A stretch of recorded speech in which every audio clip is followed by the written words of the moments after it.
Abu Nawas sangat sedih mendengar keluh kesah istrinya. Wajahnya muram sejak pagi. Sebab pagi tadi beberapa pekerja kerajaan atas perintah dari Baginda Raja membongkar dan terus menggali rumah Abu Nawas tanpa peduli dengan siapa pemiliknya. Ternyata, semua itu karena mimpi Baginda Raja. Dalam tidurnya, sang Baginda bermimpi bahwa di bawah rumah Abu Nawas terdapat perhiasan yang sangat mahal yang tak ternilai harganya. Karena yakin mimpi itu benar, Raja pun langsung memerintahkan penggalian. Namun, setelah digali cukup dalam, tidak ditemukan apapun. Anehnya, Baginda Raja tidak merasa bersalah. Ia tidak meminta maaf, apalagi mengganti kerugian. Rumah Abu Nawas rusak parah dan ini tentu saja membuat Abu Nawas menyimpan dendam. Lama Abu Nawas memeras otak memikirkan cara untuk membalas perbuatan Baginda Raja, namun ia belum juga menemukan ide. Makanan yang disiapkan oleh istrinya pun tidak disentuhnya karena nafsu makannya hilang. Malam pun tiba, namun Abu Nawas tetap tidak beranjak. Keesokan harinya, lalat-lalat mulai mendekati makanan Abu Nawas yang tidak disentuhnya kemarin karena basi. Abu Nawas melihat lalat-lalat itu yang menyerbu makanannya, lalu tiba-tiba ia tertawa riang. Abu Nawas berkata kepada istrinya, "Istriku, tolong ambilkan kain untuk menutup makananku dan sebatang besi." Istrinya heran dan bertanya, Untuk apa? "Untuk membalas Baginda Raja." tak lama kemudian, dengan muka berseri-seri Abu Nawas berangkat ke istana dengan membawa piring makanan tertutup dan tongkat besi. Sesampainya di hadapan Raja, Abu Nawas memberi hormat dan berkata, "Ampun tuanku, hamba menghadap tuanku Baginda hanya untuk mengadukan perlakuan tamu-tamu yang tidak diundang. Mereka memasuki rumah hamba tanpa izin dari hamba dan berani memakan makanan hamba." Siapakah tamu-tamu yang tak diundang itu, wahai Abu Nawas? "Lalat-lalat ini tuanku." kata Abu Nawas sambil membuka penutup piringnya. "Kepada siapa lagi hamba harus mengadu? Kalau bukan kepada junjungan hamba, hamba mengadukan perlakuan yang tidak adil ini." Lalu keadilan yang bagaimana yang engkau inginkan dariku? "Hamba hanya menginginkan izin tertulis dari Baginda sendiri agar hamba bisa dengan leluasa menghukum lalat-lalat itu." Baginda Raja terdiam. Ia tak bisa menolak permintaan Abu Nawas karena saat itu para menteri berkumpul di istana. Dengan berat hati, Baginda menulis surat izin untuk Abu Nawas yang isinya memperkenankan Abu Nawas memukul lalat-lalat itu dimanapun mereka hinggap. Tanpa menunggu perintah, Abu Nawas mulai mengusir lalat-lalat di piringnya hingga mereka terbang dan hinggap di sana-sini. Dengan tongkat besi yang sudah sejak tadi dibawanya dari rumah, Abu Nawas mulai mengejar dan memukuli lalat-lalat itu. Ada yang hinggap di kaca. Abu Nawas dengan leluasa memukulnya sampai pecah. Kemudian lalat hinggap di vas bunga. Abu Nawas menghantamnya sampai hancur. Patung, kursi, hiasan istana semuanya jadi korban. Lalat pun hinggap di tempayan raja. Tanpa ragu, Abu Nawas memukulnya juga. Semua orang kaget, tapi Abu Nawas tetap tenang. Ia hanya menjalankan perintah untuk menghukum lalat sesuai izin sang raja. Baginda Raja tidak berdaya, tidak bisa berkata apa-apa kecuali menyadari kesalahannya yang telah ia lakukan terhadap Abu Nawas. Setelah Abu Nawas merasa puas, Abu Nawas mohon diri pamit pulang. Barang-barang kesayangan Baginda banyak yang hancur. Bukan hanya itu saja, Baginda juga menanggung rasa malu. Kini ia sadar betapa kelirunya berbuat semena-mena kepada Abu Nawas. Abu Nawas yang tampak lucu dan sering menyenangkan orang itu ternyata bisa berubah menjadi garang dan ganas serta mampu membalas dendam terhadap orang yang mengusiknya. Abu Nawas pulang dengan perasaan lega.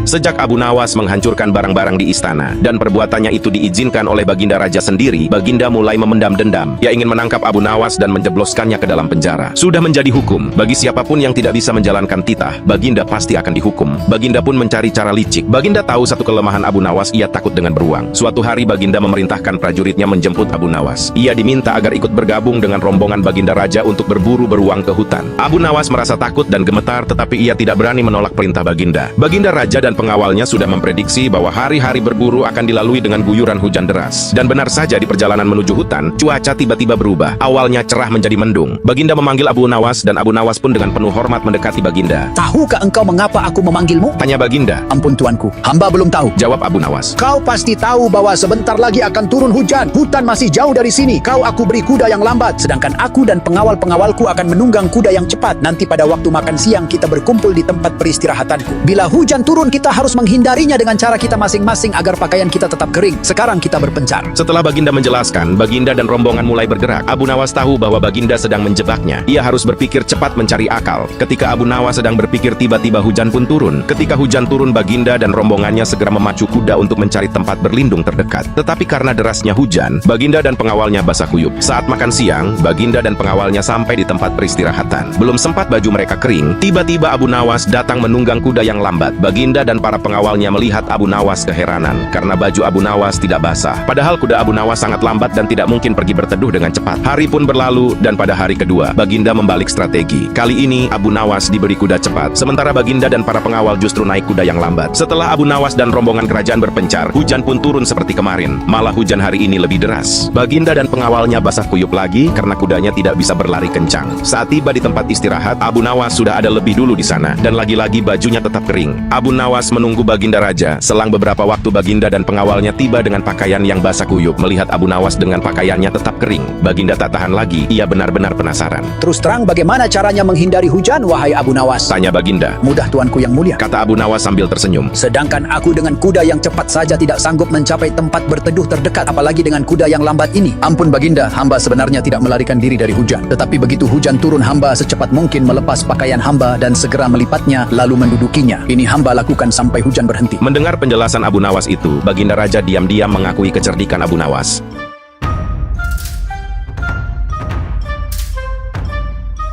Sebelum dipercaya oleh Raja Harun al-Rashid, Abu Nawas pernah bekerja di sebuah toko jahit milik seorang majikan. Abu Nawas dikenal sebagai pekerja keras, rajin dan tekun. Karena itu majikannya pun sangat mempercayainya. Namun meskipun Abu Nawas bekerja dengan baik, majikannya terkenal sangat pelit. Ia tidak pernah memberikan bonus atau penghargaan atas dedikasi Abu Nawas. Sikap pelit sang majikan ini lama-lama membuat Abu Nawas jengkel. Hingga pada suatu ketika, majikan Abu Nawas datang ke toko dengan membawa sebuah kendi yang berisi madu. Abu Nawas yang melihatnya penasaran dan bertanya, Tuan, untuk apa kendi itu? Bolehkah aku meminta isinya? Mendengar ucapan Abu Nawas itu, majikannya jadi khawatir. Ia takut Abu Nawas akan meminum madunya dan akhirnya ia pun memutuskan untuk berbohong. Wahai Abu Nawas, kendi ini berisi racun. Aku tidak mau engkau mati karena meminumnya. Abu Nawas hanya mengangguk walaupun dia mengetahui jika tuanya itu berbohong. Abu Nawas juga mengetahui di dalam kendi itu adalah madu sebab aromanya sempat tercium olehnya. Tak lama kemudian, sang majikan pergi karena ada urusan dan kendi itu dibiarkan begitu saja di atas mejanya. Melihat hal itu, Abu Nawas langsung merencanakan sesuatu. Ia menjual sepotong pakaian dari toko lalu pergi membeli sebungkus roti. Setelah kembali, Abu Nawas mulai menyantap rotinya dengan madu dari kendi milik majikannya. Ia makan dengan lahap sampai semua madu di dalam kendi habis. Setelah kenyang, Abu Nawas meletakkan kendi itu di tempat semula dan kembali bekerja seperti biasa. Beberapa waktu kemudian, majikannya kembali ke toko dengan membawa sebungkus roti. Ia langsung menghampiri meja dengan niat ingin makan roti dengan madu. Namun alangkah terkejutnya ia ketika mendapati kendi itu sudah kosong. Majikan pun menyadari bahwa sepotong pakaian di tokonya juga hilang tanpa laporan. Ini pasti ulah Abu Nawas, Katanya dalam hati. Majikan pun menghampiri Abu Nawas yang sedang sibuk menjahit. Hai Abu Nawas, apa sebenarnya yang terjadi? Mengapa isi kendi bisa habis dan sepotong pakaian telah hilang? Maaf Tuan, tadi sewaktu Tuan pergi, ada sekelompok pencuri datang dan mengambil sepotong pakaian. Lantas apa yang kamu lakukan terhadap pencuri itu? Aku ketakutan dan tidak bisa berbuat apa-apa. Lalu mengapa isi kendiku hilang? Apakah juga diminum oleh pencuri itu? Tidak wahai Tuan. Lalu siapa yang telah menyantapnya? Sekali lagi mohon maaf wahai Tuan majikan. Karena takut dimarahi oleh Tuan, maka aku putuskan untuk memilih bunuh diri saja menggunakan racun yang ada dalam kendi itu. Hamba pikir hamba akan mati, tapi rupanya ajal hamba belum sampai wahai Tuan. Mendengar jawaban jujur dan keahlian akal pikir Abu Nawas, majikan yang tadinya marah akhirnya terdiam. Ia sadar bahwa semua itu terjadi karena sifat pelit dan kebohongannya sendiri. Akhirnya ia tidak jadi memarahi Abu Nawas.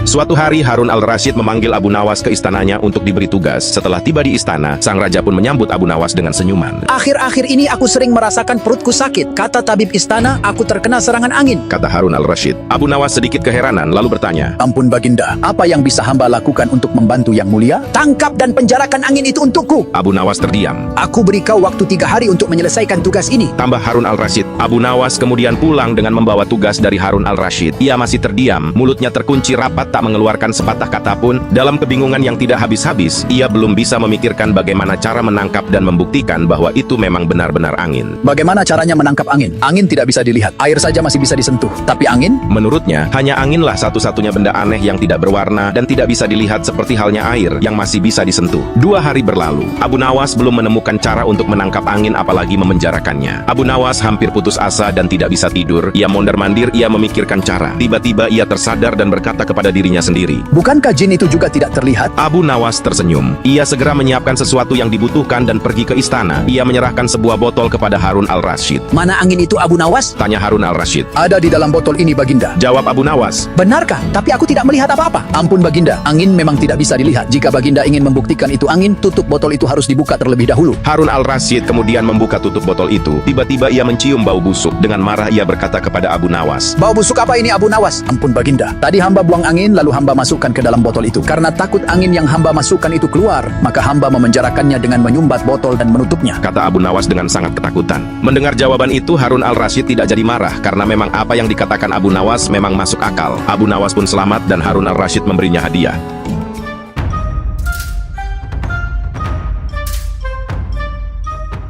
Suatu hari, Raja Harun al-Rasyid sedang berjalan-jalan di pasar. Saat itu, ia melihat Abu Nawas sedang memegang sebuah botol berisi anggur. Raja pun menegur dan berkata, Wahai Abu Nawas, apa yang sedang kau pegang itu? Abu Nawas gugup. Ia memegang botol itu dengan erat dan menjawab, Ini susu, Baginda. Bagaimana mungkin air susu berwarna merah? Susu itu seharusnya berwarna putih bersih. kata Raja terheran-heran dengan jawaban Abu Nawas sambil mengambil botol itu dari tangan Abu Nawas. Abu Nawas menjawab, Benar, Baginda. Tadi air susu ini berwarna putih bersih. Namun ketika melihat Baginda yang gagah dan tampan rupawan, ia menjadi malu dan berubah menjadi merah merona. Mendengar jawaban Abu Nawas, Raja lalu tertawa terbahak-bahak dan meninggalkan Abu Nawas sambil menggelengkan kepalanya. Pernah juga pada suatu malam, Raja Harun al-Rasyid tidak bisa tidur. Ia mencoba memejamkan mata, namun rasa kantuk tak juga datang. Dengan kesal, Raja memanggil pengawal dan berkata, Umumkan kepada seluruh rakyat, siapa saja yang bisa membuat raja tertidur akan diberikan 10 koin emas. Pengawal segera mengangguk dan bergegas keluar. Ia memerintahkan bawahannya untuk menyampaikan titah raja kepada rakyat. Tak lama, 2 orang datang ke istana. Mereka juga kebetulan belum bisa tidur malam itu. Mereka ingin mencoba peruntungan. Kedua peserta tersebut gagal membuat raja bisa tertidur. Cerita yang dibawakan 2 peserta pertama justru malah membuat raja semakin sulit untuk tertidur. Hingga sampailah Abu Nawas yang menawarkan diri untuk mengikuti sayembara. Setelah dipersilahkan, Abu Nawas mulai bercerita. Baginda, dulu ada seekor raja semut yang kurang kerjaan. Ia masuk ke kuping sebelah kanan yang sedang tidur, lalu keluar lagi, masuk lagi, keluar lagi, masuk, kemudian keluar lagi. Kemudian masuk ke kuping kiri, keluar lagi, masuk lagi, dan keluar lagi, masuk lagi, keluar lagi, masuk, keluar, dan seterusnya. Raja pun kesal mendengar cerita Abu Nawas. Ia menjadi jenuh dan sama sekali tidak tertarik dengan kisahnya, sehingga Raja memiringkan tubuh membelakangi Abu Nawas. Akan tetapi, Abu Nawas terus saja melanjutkan ceritanya. Akibat cerita yang menjenuhkan itu, Raja pun mulai menguap beberapa kali. Perlahan Raja mulai menutup kedua mata dan akhirnya bisa tidur. Abu Nawas pun akhirnya memenangkan sayembara itu berkat cerita asal-asalannya yang berhasil membuat Raja tertidur.